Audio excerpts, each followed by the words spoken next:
Well met. This is Layron with the Fantasy Grounds Academy. Today I'm going to do a stream about combat using the 5e rule set. Just as a heads up, I have the basic rules here. I got the core rules for the 2024 5e rule sets: Dungeon Master's Guide, Monster Manual, Player's Handbook.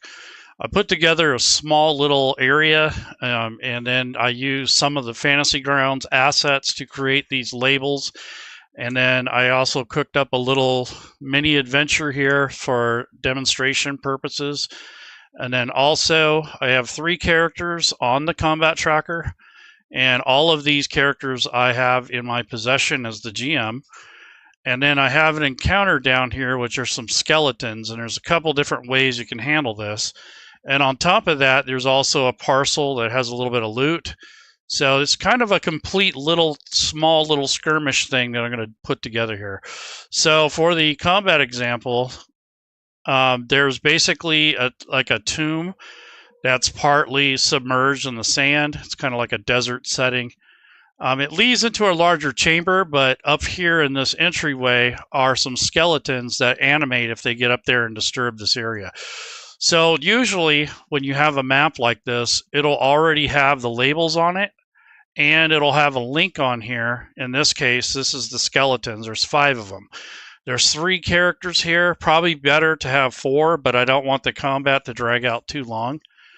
And I'm going to go over some things here on this. So this layer here that shows the room numbers, that's only visible to the Game Master. So if you come into a map like this, especially in the newer adventures, and if you see this, you can look here on the labels and see that it's GM only. So if you mouse over, these are only visible to the GM. Once you're done and you don't want to see them anymore, or they're bothering you, you can go ahead and hide those for yourself and for the player, so you don't have to see them anymore once you're already in that area. And you can always turn them back on for yourself if you need reference. But that's the way the newer adventures are being set up and written. Some of the older ones have 2 maps, a player map and a GM map, but they decided that Smiteworks decided it's easier just to work on the player map and then add any labels they need for the Game Master. Also, it's got a little tiny bit of animation. I have some dust flying around and these like torch-like things. And then I do have just a couple assets here, like these skeleton bones. That's from Fantasy Grounds. And just a few little things to enhance the immersion for the map. The other thing I wanted to let you know is that there's layers on here, and each layer is linked to a different aspect. And then I have a folder here with all the bones. So there's 3 sets of bones here that are turned different angles. And then I put them in one folder, so that way I don't have 60,000 entries over here. Once you're ready to play and you kind of have an idea of how this map is, you can look. There's the line of sight. This is really basic. Here's the occluders, which blocks some of the light from the torches. So it makes these little shadows over here. And then this is an enclosed room. I could put a door here, but I don't have a connecting piece, so I'm not going to do that. But if I was going to, I can actually go to the door tool and click on rectangle and then just left click and drag in this square. And that would cut out that feature if I wanted to. So I could take and add a door if I wanted to do so. So if I'm in the door mode and rectangle mode, if I left click and drag, I can create a doorway and that will automatically put that in there. But I don't have another room, so I didn't put that in there initially. So anyways, not enough of the map stuff. I just wanted to kind of give you a little bit of an idea of what's happening there. But in most cases, the maps are already done. So all that stuff is already done for you if you purchase an adventure that's official, that's been published by an actual publisher. That, 90% of the time, that's already done for you. The other thing is these characters, once they're built, you drag them onto the combat tracker. And then if you're playing like in a campaign, or if you want a little bit more control and overview, if you go to the party sheet, this is kind of like the GM's toolkit here to help manage the party. So I'm going to drag these individual entries over here onto the party sheet. This does quite a few things. You can do group roles. So let's just say that the doorway into this tomb is kind of stuck. and they want to roll together to see if they can actually open the doorway to get into this tomb. So they haven't even got on the map yet. But I'm going to go ahead and say, okay, let's do a strength check. The challenge rating is going to be like 12 or 13, we'll say. And then we'll take an average. So if they roll 30 or higher, so that's based off of the number of people in the group, we'll say 32 or higher combined, then they will be successful. Or you can say if each person rolls over 13 and you get 2 out of 3, let's say they're able to crack the door open. So we can show the results in the chat or we can hide them. In this case, since it's a physical act and the players are kind of new and they're excited, I'm going to go ahead and leave it out in the open. So I'm going to click on the die here. So it's going to do a group check here on the ability for strength, or you can also do athletics if you wanted to do that. So instead of doing strength, you can pick athletics. And depending on who in your group is proficient with athletics, then it would imply that they have a training in that. So we could do that either or. I think for the sake of this, I'm just going to do strength. So I'm going to go ahead and click on the die, and we'll see how many of these individuals pass. So we got 1 success and 2 failures. So that didn't work. Okay, so they try to force the door open. That didn't work. So now the rogue is going to say, let me take a look at this. So I'm going to move the party sheet over here. And here I can actually manage the inventory. I can distribute loot here. I can set up a marching order. So generally speaking, Dorig is, or Leyren, the ranger or the archer, is probably first on this list. And the rogue probably third. That's Varric, the collector. And then Dorig is the dwarf. So we got, those are the 3 characters. So that's the watch order. And then just for the sake of like where they are in space or how they're going to be lined up, I'm going to go ahead and place these guys on this formation map here, or image. And then we'll do, Varric will be back here. We'll say that's there and that's there. So this is the marching order. Right now it's pointing upward. So if I place this on the map, they'll be in that formation. So I'm going to flip it around so where the arrow points down. So maybe Varric's going to go up first, and then these guys are going to switch order. So what I'm going to do is when the time comes, I'm going to drag this little link here onto the map, or I can do it from the combat tracker too once I have this set up. You can do it individually, or you can do it like a random group thing where you drag it and it just puts it on any old way. Hey, Dan. And then the other way to do it is to do it through the formation. And then the XP area is where I'm going to award for the combat, for quest items, that sort of thing. So this is the kind of like your GM's tool set. So I would say the chat area is like second, combat's your first priority, and then second or third, probably the party sheet, and then, the chat window. Those are your main pieces in Fantasy Grounds. And then your map and such. You don't have to have a map, but it does make things cooler. So what I'm going to do is bring up the Varric's sheet here. He's going to try to pick or look for a lock and pick it. So I'm going to say, as the game master, I'm just going to make up some number arbitrarily. So for skill check, he wants to use his thieves tools, which he's proficient in. And I'm going to say that he first has to find out to see if there's a lock or if he can locate any sort of locking mechanism. So what I'm going to do is have him roll a perception check. And if he beats it a 10 or higher, he essentially finds a lock. So what I'll do is, instead of having him just click this and it goes into the public chat, I'm going to have him actually roll in the dice tower, because that way it doesn't give out the number to everyone and they don't change their behavior based off of the roll. So I'm just going to say roll perception, and I have this character, or the person that's playing this character, left click and drag this little dice down to the hotkeys, and we'll see what the result is. So he rolled a total of 7, so he wasn't able to locate the lock. So they've already tried to force the door open. They can't locate a lock yet. So what do I do next? If you guys were a GM, what would you do? I'm at a standstill here. They can't even get inside the tomb here. So what do you guys think would be the next best thing to do if you were the game master? You can either give them another shot with another player, perhaps. Maybe one of the other players, you can give them one more chance. Or think of something else that would be more interesting and a lot more immersive. So maybe it actually opens for them after they try to mess with it. Maybe there's some kind of magic entity, or the way that this thing is set up is to allow people in, but once they're in, it locks them inside. So let's just make that up on the fly. And we'll just say the door opens magically, and it's kind of cheesy, but this is for a quick way to get through it. So he failed, and then they try to force it open. I think that's fair enough. I gave him a chance to work together as a team. I gave the rogue a chance to unlock it. He couldn't even find it. So then after he messed around, it opens, and he's going to take the credit. So with deception, I'm going to say, oh, there it is. Right after the door opens, this guy is going to fake it like he was the one that opened it. But he knows darn well he didn't. And I'm going to roll a deception roll in the chat window, and I'm going to say if he rolls over a 12, he probably has most of them convinced.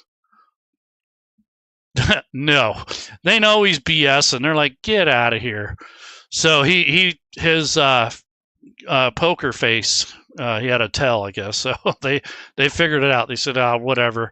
You didn't open that door. It opened itself, which is kind of alarming, says the cleric here. He's kind of like, wow, I don't know if I like that. So I want to make sure that the dwarf has his dwarven resilience, which in this case is resist poison.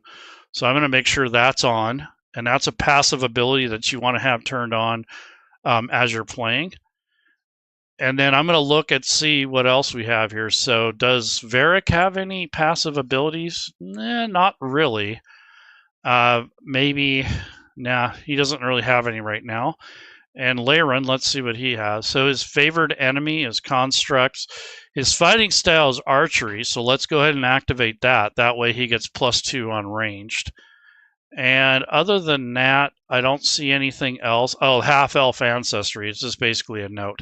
So those are passive abilities that the players, once they get to know their characters, they want to have those active before anything else starts. That way, if you're doing any rolls or anything that are impacted by these, some of the automation will be handled.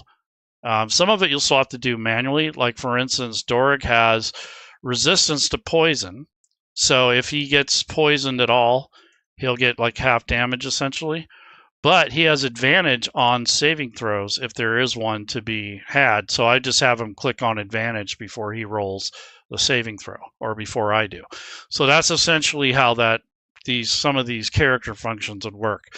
So nonetheless, another thing I've done here is, since I'm running more than one character, I'll have them in this little slot here, and as I go down the initiative order, I can click on these links here, and that'll bring the character sheet up to the top, which makes it a lot more convenient, and that way you don't have the character sheet spread all the way across the screen.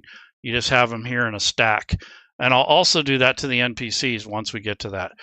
So the door opens. Now I'm going to drag them into that location. But since I've already went to the party sheet and I've already arranged their marching order, I should be able to grab this little link here, this little green smiley face, drag and drop it here, and it should place them in that order. So Varric's gone first, and I'll just move him back. We'll say that he steps back, and he's like, I don't know if I'm going to go ahead or not, so we'll just start him up here. It's a small area, that's why I did that. So what we're going to do now is I'm just going to roll initiative, even though there's really nothing going on. I personally do that as a homebrew rule. I just tell everyone to roll initiative right off the bat. That way, it's not a dead giveaway if there is going to be combat. So once your players understand that you always do that, they're not going to know if there's combat or not.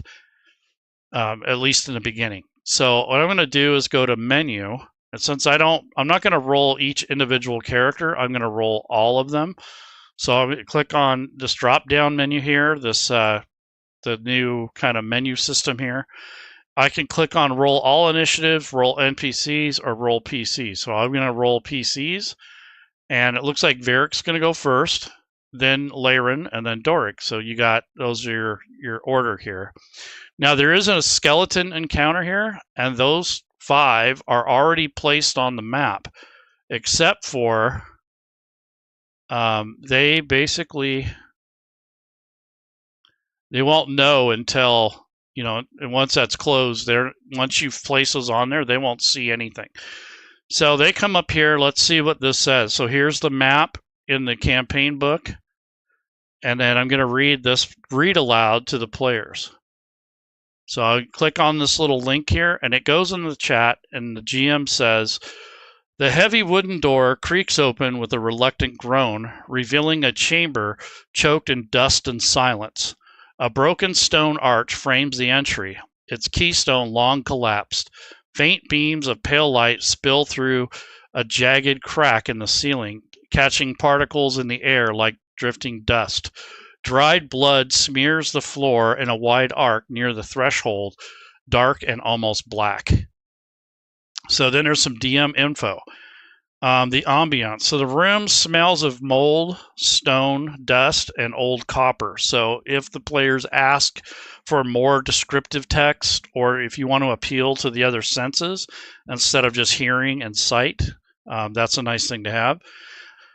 Mechanics. So a DC Wisdom Perception check reveals drag marks in the dust leading from the center of the room to room 1B. So from right about where they're standing into this area. And then it says that a DC 15 intelligence investigation check reveals an old tripwire, long triggered, tied to a ceiling release once used to drop debris. So an old trap went off essentially. And then it says there's a hazard. There's a 1 in 6 chance that dust falls from above each round the players remain in the room, causing coughing and imposing disadvantage on perception checks on a failed DC con save. So it's like basically to prevent themselves from coughing all up a storm. So there's quite a bit of stuff you can do with this just this first entry. And this might be a little complex for a newer GM, but it's still kind of cool. And then it says the scene suggests an ambush or struggle. Characters may recover a bent dagger, a cracked holy symbol, or a torn pouch with 8 silver piece scattered silver coins if they search the debris on a DC 12 investigation. Dragging the room for clues links it to recent cult activity nearby.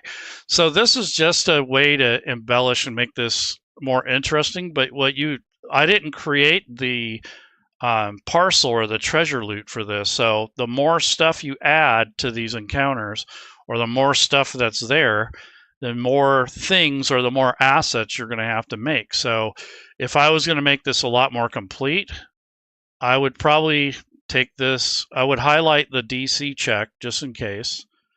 And I usually go with bold and italic so that it stands out for the game master so they can read. And then for the silver coins, you can come up and you can make a parcel. So essentially, this is my custom parcel areas. I already have some loot for the next section. But if I wanted to, I could just say, what is this, scattered loot? And over here, there was 8 silver, so I'll just say 8 here. And then it said something about a bent dagger and a holy symbol or a torn pouch. So let me take a look at items. And what we'll do is do dagger. Oops. So here's the regular dagger. I'm not going to worry about it being bent because it probably would be worth less. And then a holy symbol. So let me see if there is one. Holy symbol. And if you don't have the items, already made, you'll have to make them yourself. So you got to be careful how much stuff you add to your encounters. You got to kind of do a little bit of work up front if you want to add all this extra stuff. So I'm showing you the little bit of the work. And then pouch. So let's see what we got here. So here's a pouch. So this is the actual parcel for the items, and that's if they even spot it. They may not even notice it. But if that's the case, you can link this to this map. And then if they find it, then you could drag the parcel to the party sheet. So this is something, and then I would link it to this actual aftermath area, because that's going to be where the treasure is. So I'll drag and drop that here into the story element too. So this way the player or the GM knows that there's going to be something here, and it's also linked on the map. The other thing is that this particular area could essentially be linked to this map. So if I accidentally close the map, I'm going to click on this, it's going to come back up because it's actually linked to the book itself. So I'm going to go ahead and lock this because I don't plan on doing any more editing. And I'm going to ask the players what they want to do. So I will just kind of cheat a little bit here, and I'll say that Varric, since he goes first, I'm going to bring up his character sheet, and I'm going to say that he wants to sneak over here and try to hide. He doesn't feel comfortable. So he can move half his movement rate when you're trying to be stealthy. So if I hold down the shift key, let me see how they changed this recently. So locked, navigation, there's a new, okay, so let me, okay, here's the Alt key. And this is where he wants to move, to hide essentially. So I'll go ahead and approve it, but as you can see, this is the newer arrow system that they have. So if you haven't played in a while, that's that. And there's 15 feet, so that's half his movement rate. So I'll approve that. So he's kind of hiding out here along this wall behind this little nook and cranny. And I do need to make a roll here. So I'll have him roll his stealth. So he's going to take his weapon out and just slowly kind of creep over here since he goes first. And I'm going to go ahead and roll stealth and drag it into the dice tower. And he has a total of, he rolled a 6, but he has a +7. Thank God he's proficient with that. And I'm going to take this number and drag it over onto this so that I remember what the number was, because this stuff will scroll away after a while. So in case, if I need to roll for the skeleton's passive perception, that's the number to beat. So we'll see what happens. So that's his turn. He's going to call it. So that's basically his turn. And as you can see, you got the new indicator that shows that hits his turn on the combat tracker. So I want to hit the down arrow for next actor. So now it's Leyren's turn. So I'm going to bring up his information here.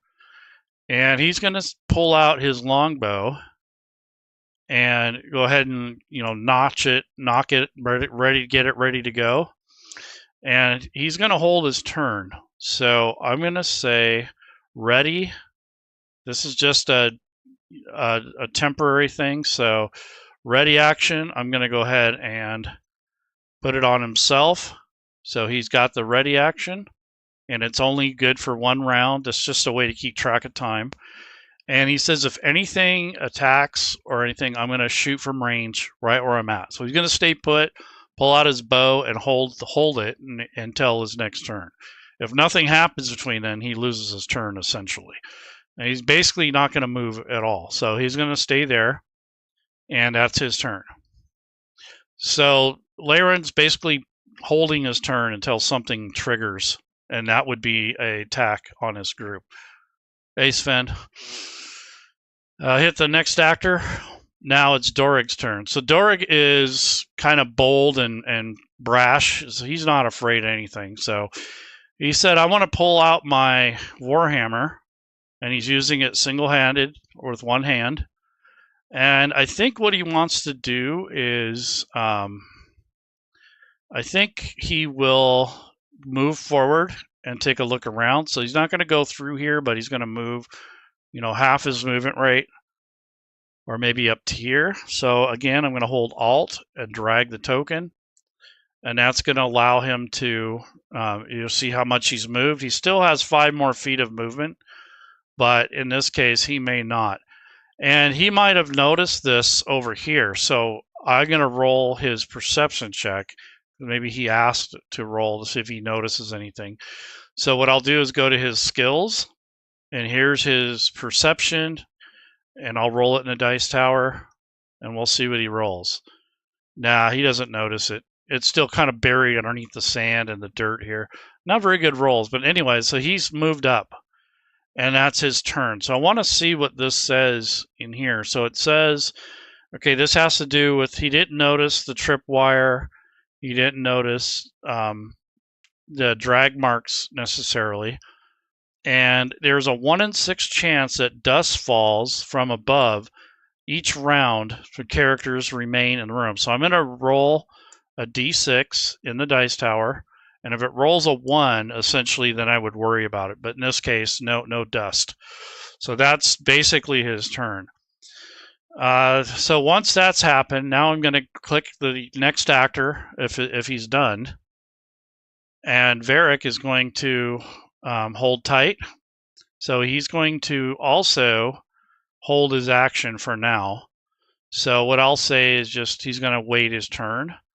So I'll just use the effect from Leyren's ready action and just drag and drop it onto Varric. That way I can keep track of it. So there's Varric. He's going to hold his turn.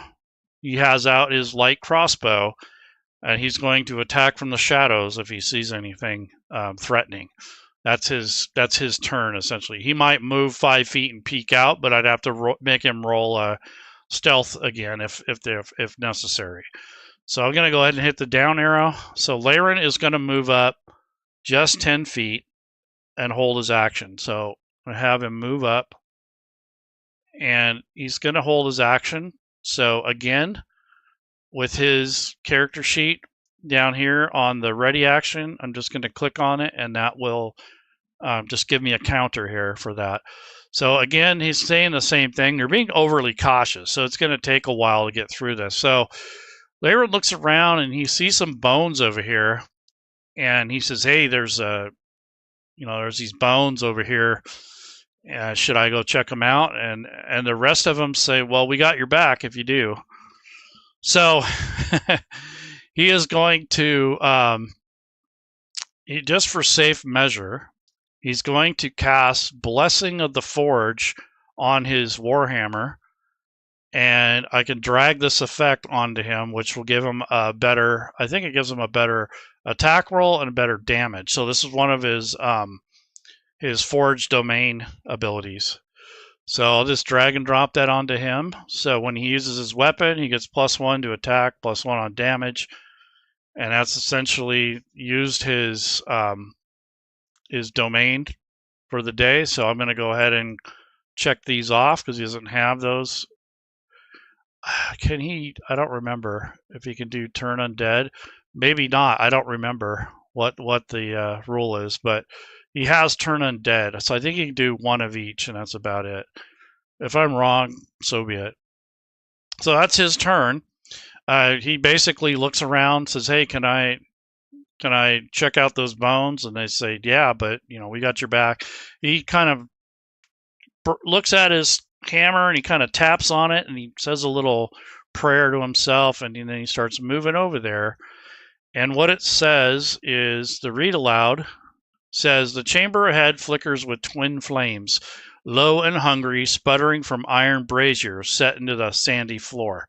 The fire casts long shadows that dance across skeletal remains slumped in a ritualistic poses near the far wall. The air is hot, dry, and tastes faintly of ash. Bones are scattered with strange deliberation, stacked, posed, or fused with scraps of rusted armor. A cracked femur twitches, then another. So I tell him, hey, those bones are moving or something. So he says, well, I'm going to attack if anything, comes out. So a sudden stillness grips the chamber. The firelight flutters, then steadies as a soft rattle cuts through the silence. Bones clack. One skull jerks upwards, empty sockets glowing faintly amber. Another skeleton lifts a rusted blade, joints grinding like stone on stone. One by one they rise, not with fury, but with grim purpose, as if obeying a command whispered from beneath the sands. Dust pours from their rib cages as they pivot in eerie unison towards you, silent but for the scraping of bone and metal. So this is kind of like the beginning of the combat round. So that he basically ends his turn there. He still can attack.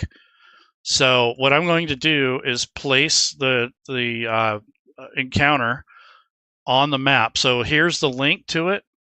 They're already placed here on this group here. And if you look up here on top of the frame now, the arrow's no longer down at the bottom. It's up here where the rest of the menu items are. You click Add to Combat Tracker, and that'll put them all up here. So he's basically got 5 of these guys. So now he's got to make a decision. You know, does he want to attack? Does he want to, does he want to dodge? Whatever. So I think he's going to say, whoa, I think he's going to dodge. So rather than trying to attack, he's going to take the dodge action. But then again, that doesn't make sense because he blessed his weapon. So let's give him the benefit of the doubt here. So on his character sheet, there's the Warhammer. So he's just going to crack one of these that are close to him. So we'll take the Warhammer, take the attack action, and either drag it on the token of the enemy, or you can drag it on the encounter entry on the combat tracker, either or. So I'm going to go ahead and drop it on the unidentified creature. And he rolled a 19, and then he got his weapon effects plus his attack bonuses, so yes. So he was able to swing that hammer. He just did a big overhand swing, said bam! And now I'm going to take the damage, or the text here, drag and drop it onto the skeleton. And it does heavy damage, kind of. It's like 3 points of damage. The skeletons don't have a lot of hit points, so that's considered heavy damage. So that takes care of his round, so he's got to pass his turn. I might have him step back one. He can do that because he's not, he won't be out of range, but at least he can kind of back up so he doesn't get surrounded. So he's going to back up here. I'll go ahead and allow that. That's the last of his movement anyway. So there you go. So he's there. He's still fighting this one. He's still in range. So he's not going to get an opportunity attack or anything like that. So that's his turn. So I'm going to hit the down arrow. And now it comes to number 6. So these guys aren't particularly fast. And as I click on these NPC records, I'm going to stack those guys up here in the area here where I have the character sheet, so I don't have to keep fighting it and having it cover everything. So this is where I would put those as I bring them up, and then as I do go through the rounds again, if necessary, it's going to show them. So this way they're not going to be all over the place. And that's one way to help manage your windows, because that's where a lot of people get frustrated, because you got other things covering other things, and it can get really frustrating. So do yourself a favor and find a place to stack up your stat blocks and your character sheets, and it's much easier to manage. So he pops into the scene here. It's basically this guy's turn. He's going to move over. He can move 30 feet, and that's right here on the record here. So I'm going to go to Control. I'm going to hold the Control key down, or Alt, excuse me, Alt.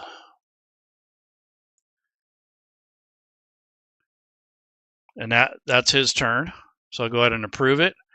And now he has a short blade, a short sword.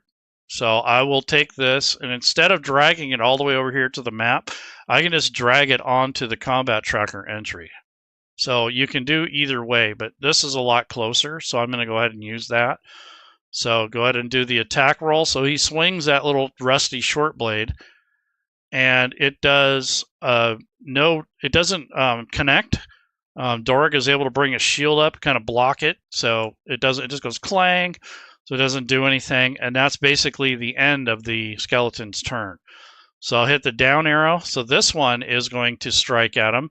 So it's going to move over a little bit into this area, the next square over. Now go ahead and approve that. And it's going to attack also. So same type of thing. It picks up a rusty, kind of pitted short blade, And this time I will drag and drop it onto the map. And this time it connects. So he kind of, I guess instead of swinging at it, he kind of jabs at Dorig as he's blocking this other one. So he's almost flanked here. So let's grab the damage die and drop that onto Dorig here and see how much he takes. So he takes a total of 6 points of damage. So, so it goes right, it sticks him right in his shoulder. So he's kind of hurting. So what has he got here? So Dorig has 30 hit points, so that took away 6. So that's his turn. So now this skeleton is going to move towards the opening here. So it's going to move out and up towards Laren here. And Laren did hold his action, but I think his turn, no, he still has his ready action. That's why I used that. So we're going to go ahead and let him fire off an arrow before that guy attacks. So on Laren's sheet here, this is his hold action. He already has his bonus set up here for the longbow. So he's not really going to be shooting him at point blank, but I'm going to go ahead and drag this attack on top of this creature or this skeleton for the longbow. It's a +1 longbow. It's magic. Okay, 18. So that's, he rolled a 10, but he has a +8 to hit. So that connects. So he picks it up and zips one off really quick before it reaches him. And now we're going to roll the damage. And let's see what happens. This might take it out. It depends. Yeah, so it did heavy damage to that particular skeleton. And he's only got a few points left. So he's able to muster an attack with a short blade. So he connects, or he's trying to connect. And he does barely hits, because Laren didn't have time to put away his bow and pull out his short sword. And basically he got jabbed. So let's see how much damage he takes. Yeah, he takes 4 points of damage. Not too bad, but essentially that's how that played out. So this is kind of the order that you go into. Now we're on round 3. And we go down. Now Varric, since he is hidden and he has an ally within 5 feet, I'm going to give him the sneak attack advantage. So I'm going to hold down the right control key and click on the target. So now this skeleton is targeted. On his character sheet for the rogue, he has sneak attack. So it's 1d6 plus, but I don't think that's right. I think it's supposed to be 2d6. So I'm going to edit this and put a 2 here instead. Because at 3rd level, I believe it's supposed to be 2d6. So now that I've fixed that, I'm going to apply the effect onto the rogue since he gets the sneak attack. I'm going to give him advantage because he's definitely hidden and he's not noticed. So I'll go ahead and click on advantage before he rolls. And let's do the attack roll with the light crossbow. So I can just click now on the attack. Since the target is already targeted and he has advantage and everything else, I'm just going to click on the attack roll. I don't need to drag the roll anywhere because it's already targeting this individual. And if you look on the combat tracker, it'll say targets unidentified number 10. So I got to show all NPCs now that they're visible. Now he'll be able to tell. They know it's skeleton essentially, so I'm going to go ahead and identify these guys. So they're all identified now. So instead of unidentified, blah, blah, blah, they know these are skeletons. So I went ahead and identified what they are. And so he went ahead and took a strike, so we'll see what happens. He has advantage. I'd be surprised if he misses. Okay. So he does hit. He rolled an 11. It dropped a 10, so that wasn't much of an advantage, but it's better than nothing. So that did count. And now I'm going to take the sneak attack damage, which he already has applied to him, and roll the damage, and it will automatically roll, or the effect will roll the dice, the extra dice.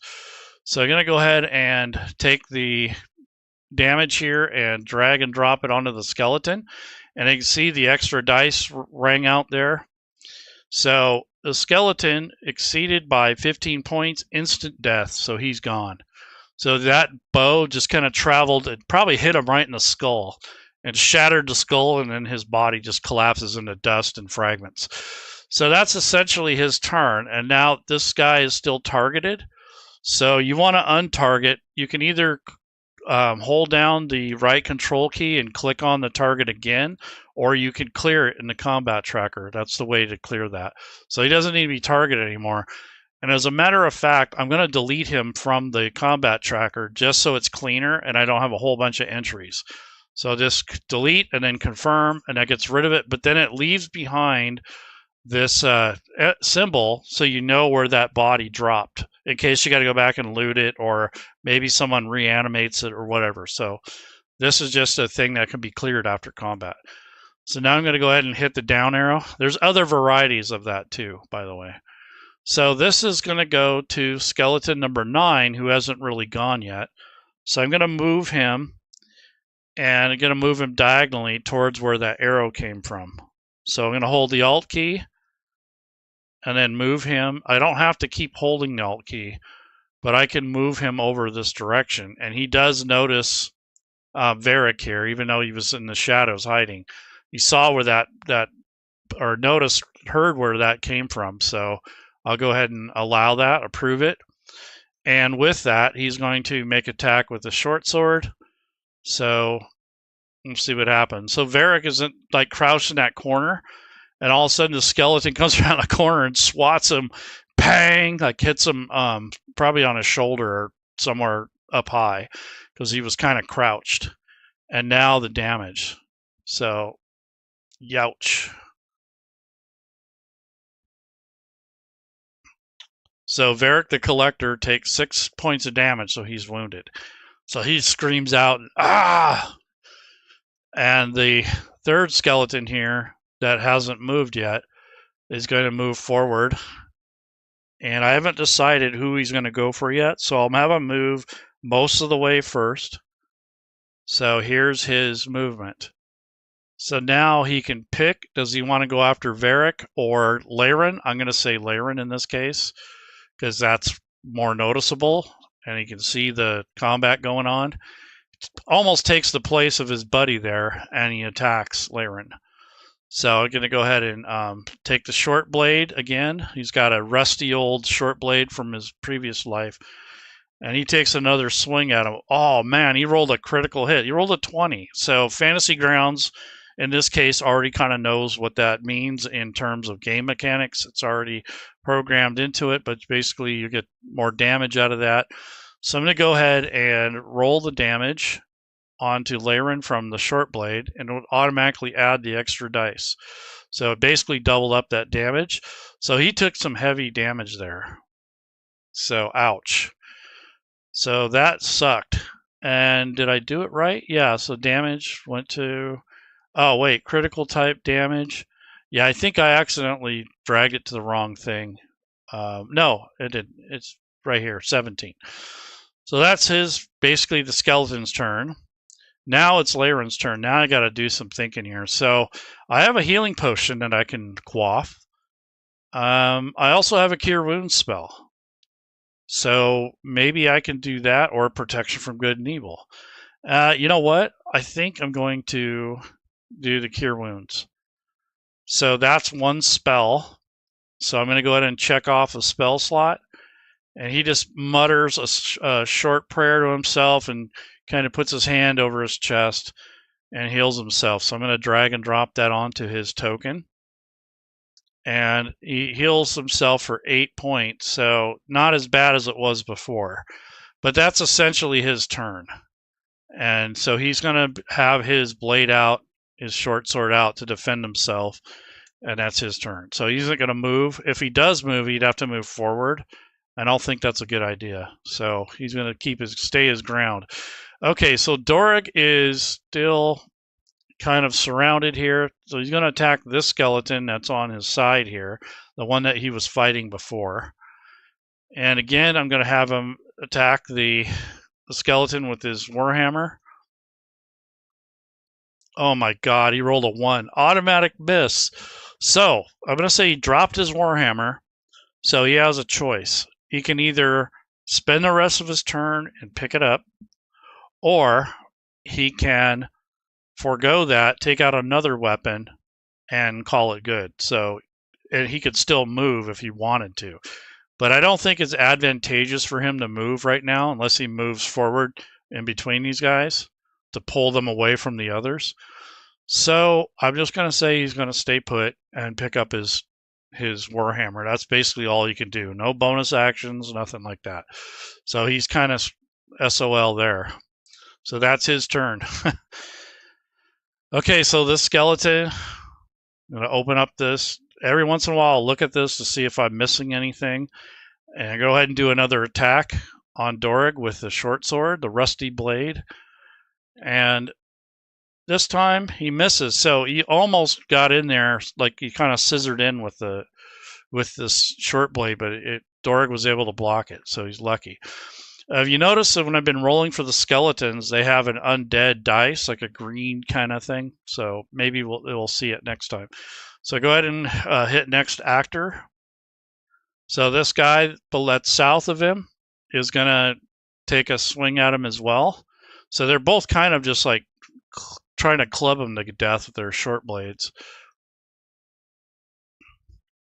And that was a miss as well. So they're both not having very much luck. Dorig is holding his own there. All right, Varric. So Varric is in a tight spot. He knows that he's going to have an issue. So he has weapon mastery. And whenever you finish short, you can change the kinds of weapons you choose. For example, you could switch using the mastery property of scimitars and short swords. But in this case, let's see, Nick. So when you make the extra attack of the light property, you can make it as part of the action instead as a bonus action. You can make an extra attack only once per turn. So I'm going to use the Nick property for his weapon mastery. So I'm going to use that power, and this is just a way to track what you used. And then I'm going to make basically 2 attacks. Let me make sure I understand what this does. Yeah, so they're just making an extra attack without taking the bonus action. So what I'm going to do is 2 dagger attacks on the skeleton. We'll see if they land or not. So the first attack, that's a miss. And the second, he follows through with a second attack. And this one, it connects. So we're going to go ahead and roll a damage on this. And he does 6 points of damage on that guy, on the skeleton, which is pretty impressive. And he still has a bonus action. So I think, cunning action? So on your turn, you can take one of the following actions as a bonus action. Dash, disengage, or hide. So probably he still has movement. So I'm going to do disengage. So I'm going to have him move away. And I don't think he gets an opportunity attack on him. So cunning action is kind of cool. So we're going to move him. Let's see. Control, or excuse me, Alt. So he's going to disengage. No more attacking here. And I guess he's going to hide up here by these rocks.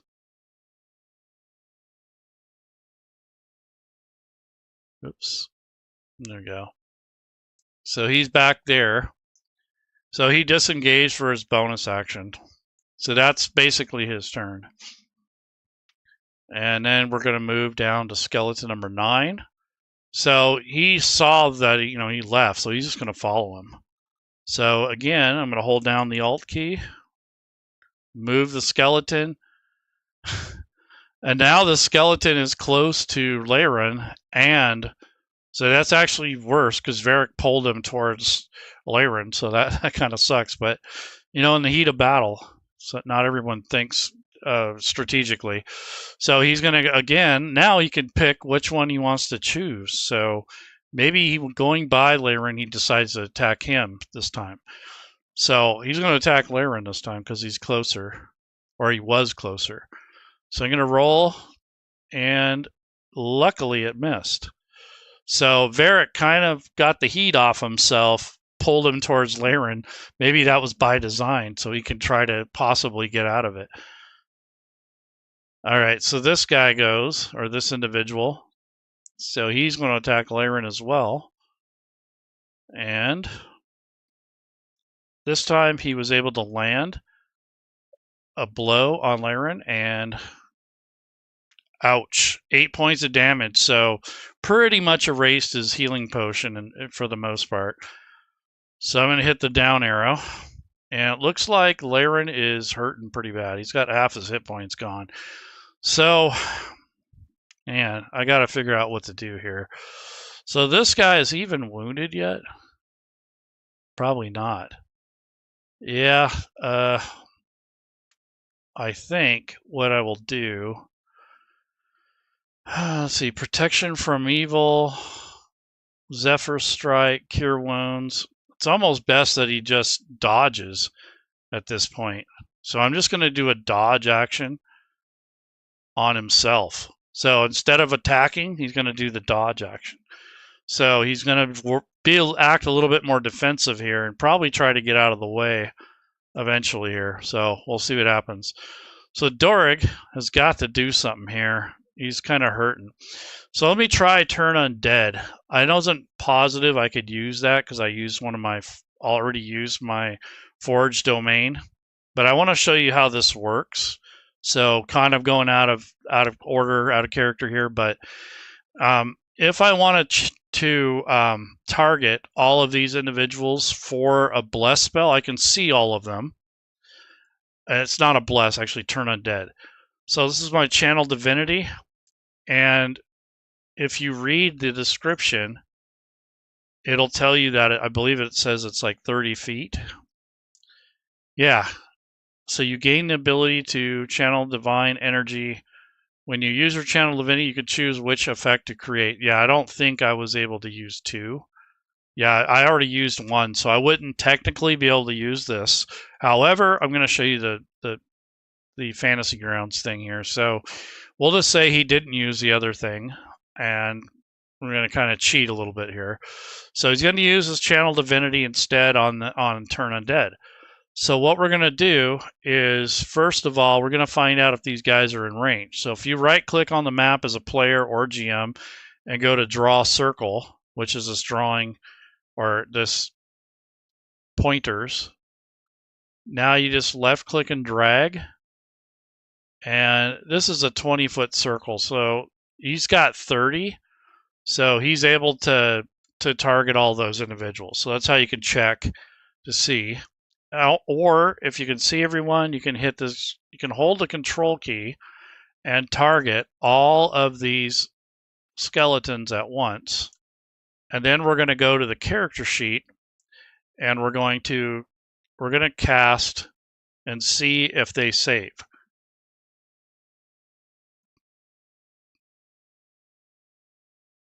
So what do we got here? So save, success, success. It looks like we might have a couple failures. So 2 of them succeeded, and now I wanted to apply the turn undead turned status there. So 2 of them are turned, and 2 of them are not. So that's helpful. So then what happens is, let's say that's his turn, we'll say, for Dorig. So while skeleton 6, he's turned. So he has to immediately get away. So he's going to go south and go through this door. So he's going to basically be off the map. So just move him there, and then I'm going to actually move his, take his combat tracker entry off, because he's basically leaving the battle map. So I'll just delete him off there temporarily. So he left the scene. And now Goblin 16, or Skeleton 16, did not get turned. So he's going to make his attack. and he missed, thank God. So he was able to turn and block the guy from hitting him with his short blade. Varric is going to attack, but if he attacks that turned creature, that might snap him out of that turn state. So I'm going to see if he's smart enough or even is aware of what's going on, because I think that's a little bit meta if the player knows he's turned and he hasn't even done anything yet. So what I'm going to do is have him roll at least a perception check, and or Arcana, and if he notices that this thing has been enchanted, he won't attack it. But if he didn't pay attention to what's going on in the heat of battle here, then I'm going to say he's going to attack it because it's so close to him. We'll see. So I'm trying to give the skeletons a benefit of the doubt here. So normally I do that for the players, but I want to show more of the interface and such. So I'm going to take the Arcana roll and have the player drop it in the dice tower. And that's a 20. So immediately he looks at that and he goes, okay, he notices. And he's like, well, not going to do that. So what he's going to do is kind of just move back into this corner and try to hide again. So I'm going to have him move over to the left and hide behind these rocks, because he's got cover there. So moves there. That's good. We'll call that a good move. And then hide. So he's going to do the hide action. So I'm going to have him hide from this guy, I guess. And since he has an ally near him, I don't think it's going to hurt anything. So he's going to use the hide action and just take it easy right there. And that's his turn. He's going to take out his light crossbow and load it just in case. And now we go to skeleton 9, which is this one. So he's just going to walk around and get away. So I'm going to hit the Alt key, and he is going to immediately flee the area. So he's basically going away from the encounter. So let me see where he's at. Yeah, he's basically going to be off the map. So I'll leave him there, but on the next turn he'll be off the map, just in case somebody stupidly accidentally hits him or something. Okay, skeleton number 3 is going to attack Laren again. So he's using his rusty short blade. Drag and drop the... Oh, I did the damage. I'm supposed to do a hit roll first. Let's see if it hits even. Yeah, it would have hit anyways. Let's see, where's Laren? Laren's almost dead. He's got like 3 hit points left. So I'm going to go ahead and roll here and see what he's going to do. I think he's going to do Cure Wounds, because that's about the only thing that makes sense at this point. He did try to dodge, but the 15, it still made it. So, yeah. So he still hit, even with Laren dodging.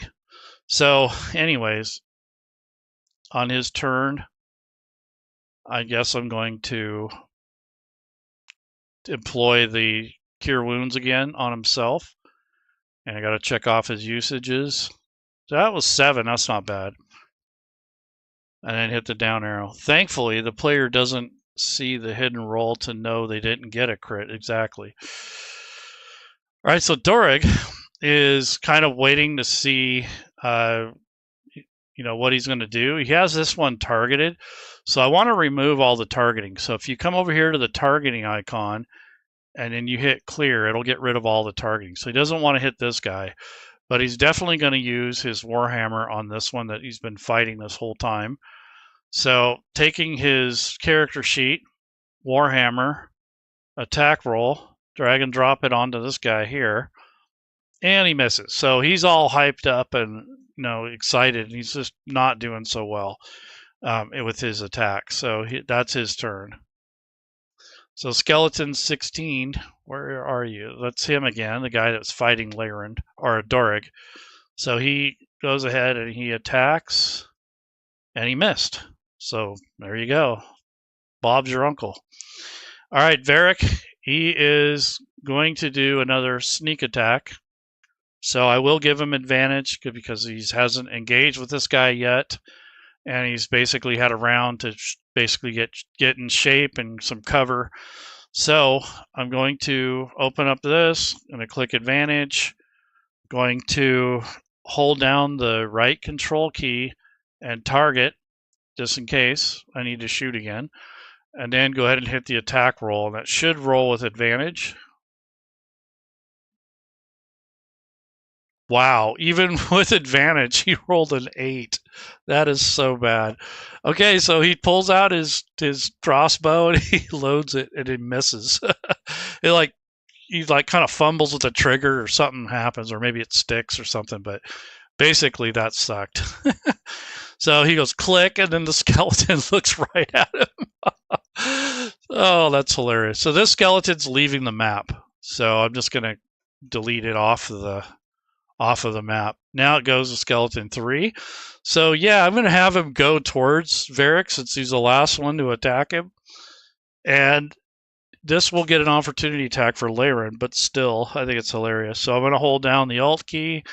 He's gonna move and attack Varric, but Laren gets a opportunity attack. So you can open up the modifiers, click opportunity, and then with Laren, we're going to make an attack kind of out of turn here. And this will just be an attack with his short blade. So he's just going to reach out and jab him as he goes by. And that is going to be, let's see what happens. Oh my God, he rolled a 1. Holy shit. Okay, so he tries to reach out and jab him and drops his blade. So yeah, that sucked. He even had a free attack there and he didn't even make it. So the players in this situation and this session are not really doing so hot on rolls. So I'm going to go ahead and pass the turn. Laren gets an opportunity here. He's going to pick up his short bow as a free action. It doesn't cost him anything, and I'll have him just switch to his longbow and shoot this guy in the back. Since Dorig's in the way, he has to shoot over, or he has to shoot this guy. So I'm going to go ahead and just take his bow, drag and drop it onto the skeleton, and that's a hit. So he just pulls his bow out, draws it back, zip. Goes right into the back side of that skeleton and roll damage. So damage is going to be 9 points of damage. So that guy still isn't down. What the heck, man? Let's see. Oh, he's got a few hit points left, I believe. Let's see. That skeleton. Yeah, he's got 10 left, so he's one of the tougher ones, of course. So Dorig, come on, buddy. You got to get this guy out. This is ridiculous here. So he's still flailing around, and he's got his warhammer. You know what? I think it would behoove him to get his spiritual weapon out, but I don't want to drag this out too much longer. So I'm going to drop his shield. So I made an effect here that'll cancel out the shield bonus. It's just like a -2. So that is just an effect with AC :-2. So he's going to drop his shield temporarily, which kind of removes his shield bonus. And he's going to use the Warhammer two-handed, so I'm going to switch this little icon here to two-hand, so he'll do more damage if he does hit. And now I'm going to do the attack roll. And what do you know? It's a 17 plus whatever bonus he has. Now I'm going to roll the damage. Hopefully it's not a 1. Oh my God, it almost was a 1. It rolled a 9, and that took it out. So he just come over the overhand smash, two hands, and just a crack right on top of its head, and it just collapsed into dust. So that thing is gone. So unconscious, prone, basically. So we'll go to his turn. He's not getting up anytime soon. So I'm going to double click and get rid of his token. And now it's Varric. So Varric has this guy on his back. He just drew this guy to him again. So I'm going to have him do the dagger thing again. I think he can use the Nick property again. So it said once per turn, so it's his turn. So I'm going to go ahead and roll twice for the dagger. So the first swat is a miss, and the second is another miss. So 2 dagger slashes, and it is missed.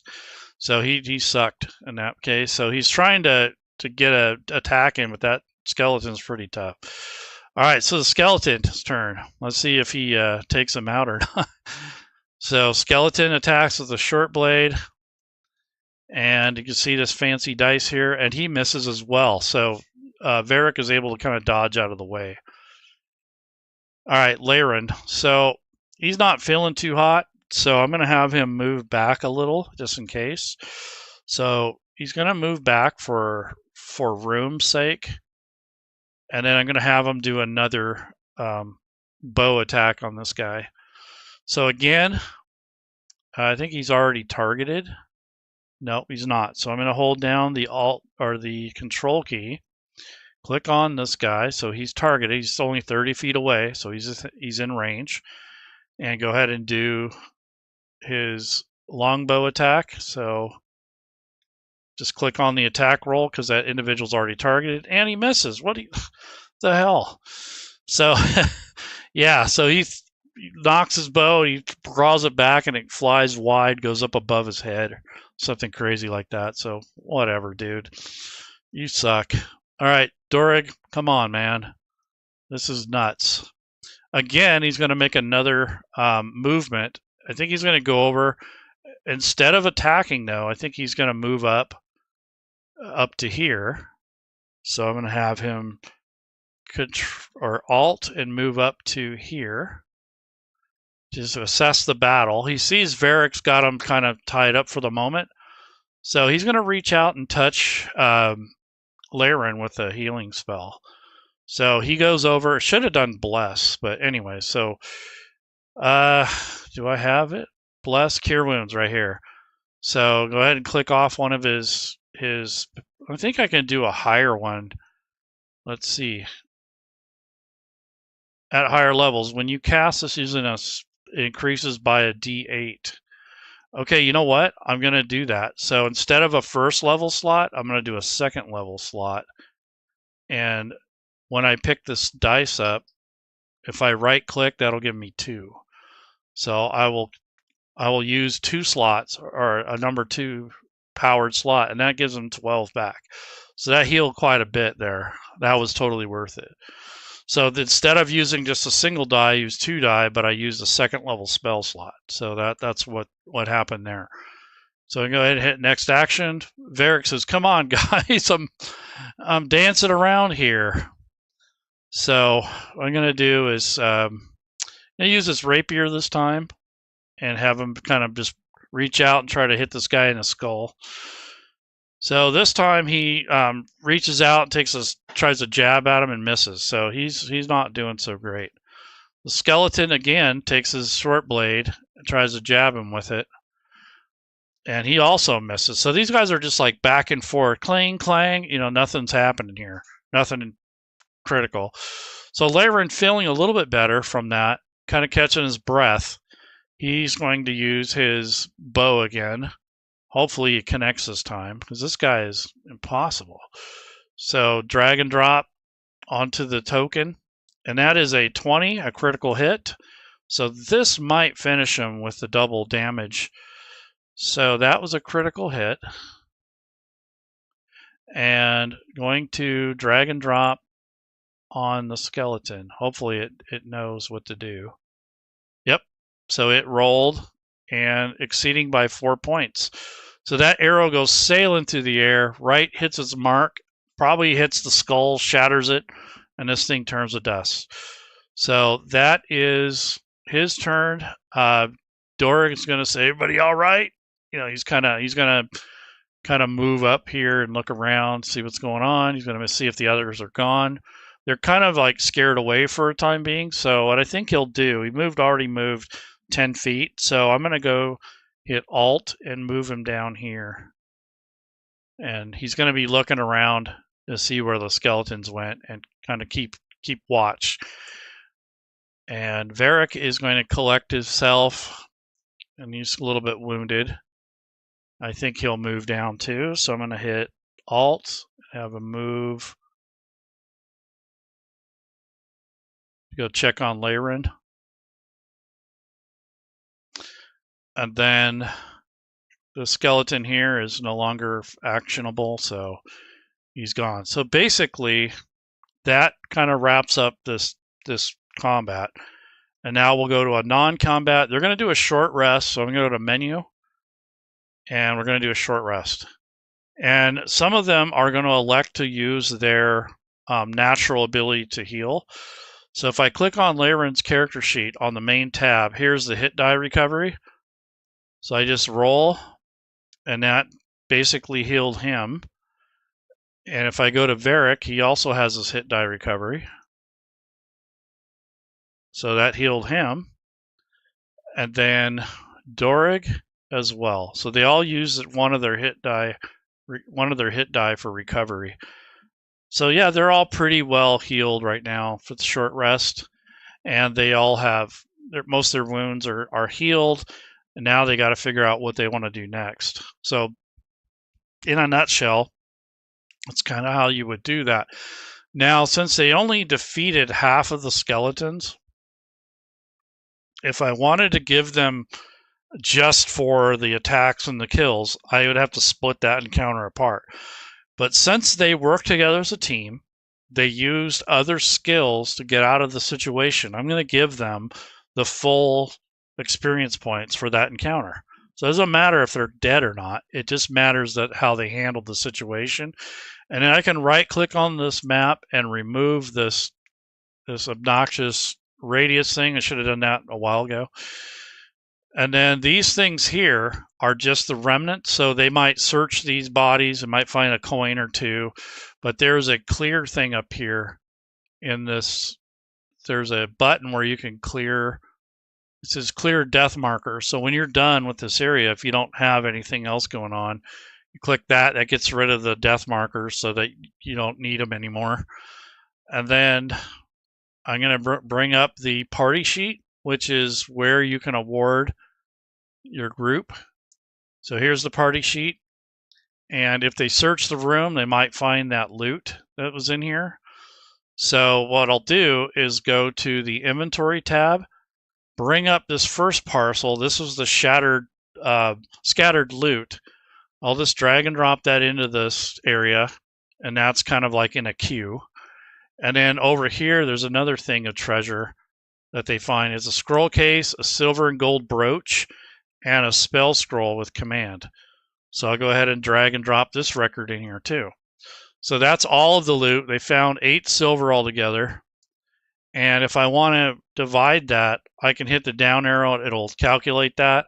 And these over here, I have to decide if they want to keep it or if they're going to sell it later. So in this case, the rogue, Varric, wants the scroll case. He doesn't care about the dagger. He wants to sell that. Holy symbol. Dorig normally would keep it to examine it, but he doesn't worry about it. The pouch, no one wants that, so they're going to sell it. The brooch, they're going to sell it because they know it's going to fetch a price. The spell scroll of command, I think I would have to say that they're going to sell it in this case, but I think that Dorig would probably be interested, or at least someone would. But I'm going to go ahead and call it that. And once you have this figured out, when you get to a place where you can trade, buy, or sell, you can decide what the markup is if you don't already have like a stores thing. Just kind of do it manually. So we'll say if they get to a trader who will trade with them, or they get to a point where they can sell, buy, and trade, we'll say they get 55% of the value instead of just 50, which is better. We can negotiate. So perhaps Layron or Varric says, hey, we almost died getting this stuff, so I think you can give us a little bit better deal. So I'm going to do a persuasion roll, drag it into the dice tower, and the storekeeper, or the guy who trades, is a tough guy. He's really hard to negotiate with. You have to beat a 15 or higher. So he rolled a total of 13. So the guy's like, not happening. It stays 55%. Take it or leave it. Then Dorig says, hold on a minute. So this is kind of their last chance. Dorig's going to basically ball up his fist and say, look, mother effer, give us a better deal or else. So he's going to do an intimidation roll, which probably won't work very well. But you'll have a negative thing happen here. So roll, same thing. He's got to roll a 15 or higher. And he's almost at, anyways, we'll see what happens.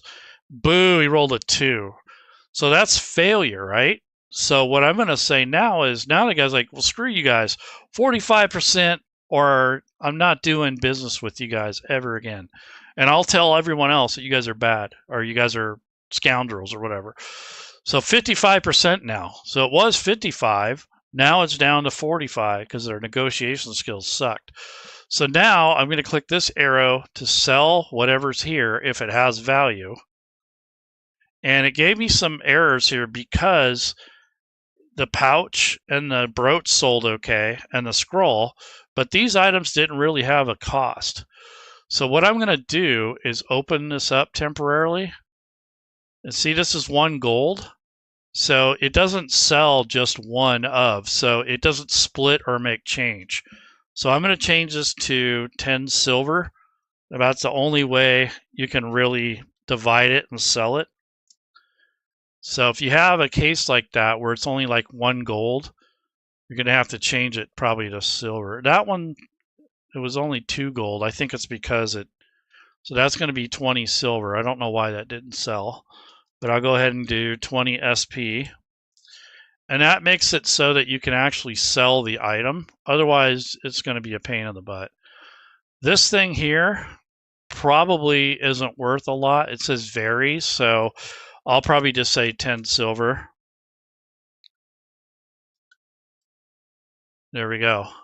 So there's a holy symbol. Yep. Ooh, not a very nice one either. All right, so now that these have a value that Fantasy Grounds can use and work with, now I'm going to try to sell it. And that sold those, so what's wrong with this thing? Probably because it's only 1 gold or something. Oh, Varric took that one. So when if you share this party sheet with Varric, he can see this. He'll be able to see this part of it, and you can drag the item from there to his character sheet. So if you go to the inventory, that individual, this player, can take the scroll case, drag and drop it in here. So case, scroll case right here. So it should have deducted that. I don't know what I did wrong, but anyways. And then let's see if we can sell the scroll case, this one. Nope, because it's assigned to him. So let me unassign it.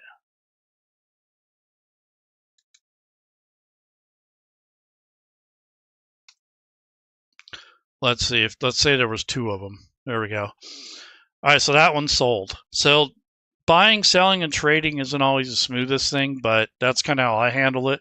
Unless you get like the stores extension, then you can kind of do a lot better with trading and bartering with the store. But in this case, it's kind of the manual way to do it. So 146 gold and 27 silver. So if I hit this down arrow, it's going to distribute the items, or I could have left that up there, and when I hit that down arrow, it would have automatically went to Varric, but I kind of jumped the gun there.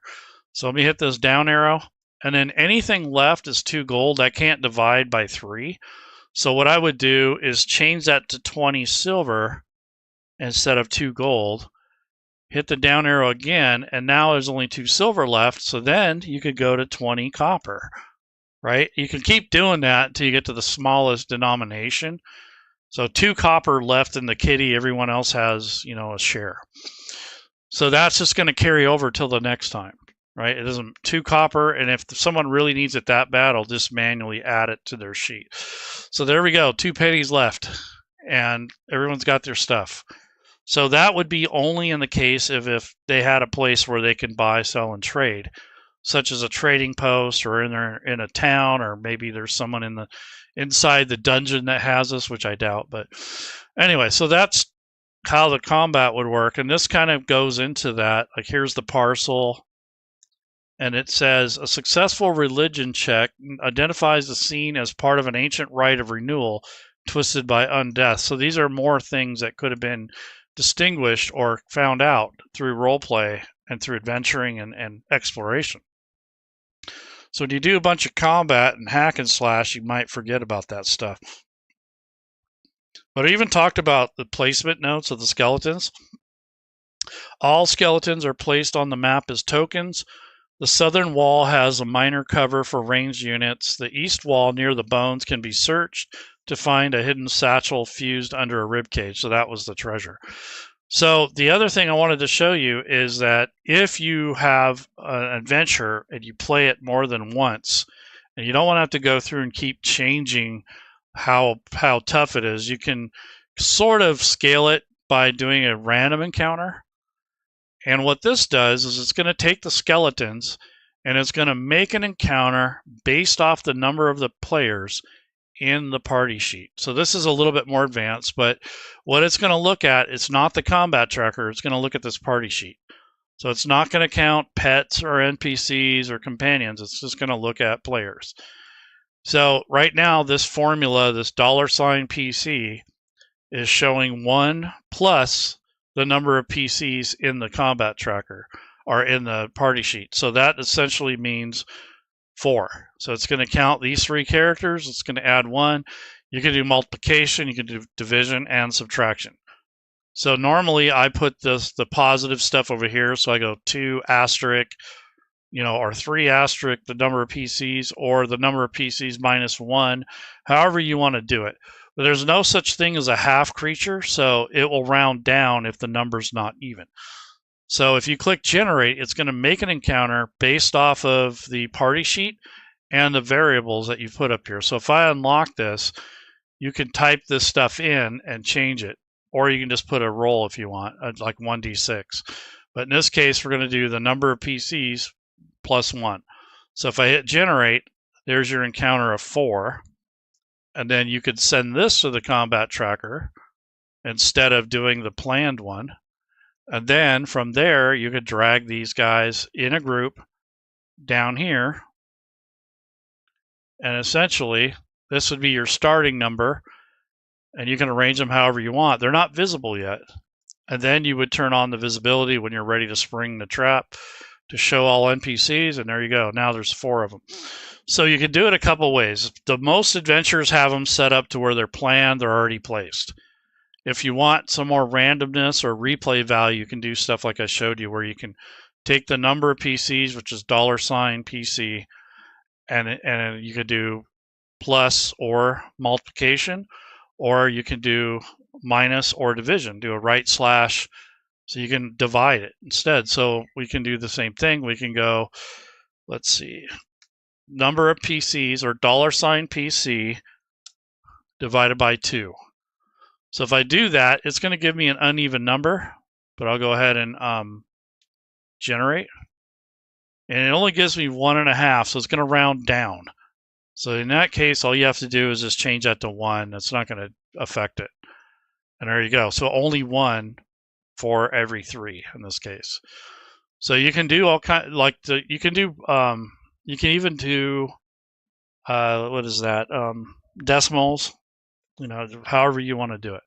But that's kind of a handy tool for scaling a little bit. It doesn't take in consideration your party level and the CR ratings. It's just for one, like how many enemies per character. That's about all you have control over, and then a little math.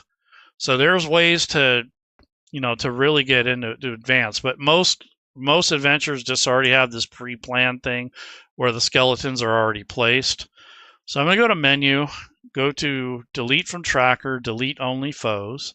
So that gets rid of the ones I just added. And these are the ones that are planned and already placed. And these guys are already hostile. So I just change that to hostile. It will automatically usually change them to hostile unless you change it to neutral or friendly. And then when you're ready, you just click up here where it says add to combat tracker. And now they're already placed where you wanted them to start with. And then that's where you want to be when you start this encounter. So hopefully it helps a little bit. I know there's a lot going on there, but this just lots of things you can do. It's very powerful software. And once you understand some of what it's capable of, and you practice, it's going to get a little easier, and it just makes things smoother. If I was running this with, with 4 players and they kind of knew what they were doing, it speeds up the combat by at least 20%, if not more. However, when you're new, the first couple times it can be a little clunky. People forget to pass their turn. They don't know their character sheet yet, so they're not on the actions tab. Like, oh, wait, what can I do here? And they wait till their turn instead of doing it while their turn is coming up. Like, oh, I want to use Nick. How does this work? So instead of reading it before their turn, they're going to read it on their turn. Just things like that will get better. It'll get better once the players get more familiar. You just got to remind them, say, hey, if you're going to cast a spell, look it up, or I'm skipping your turn. Because, like, for instance, if you have this dwarf, right, they have all these spells, yet they wait until it's their turn to look up the spell to read it.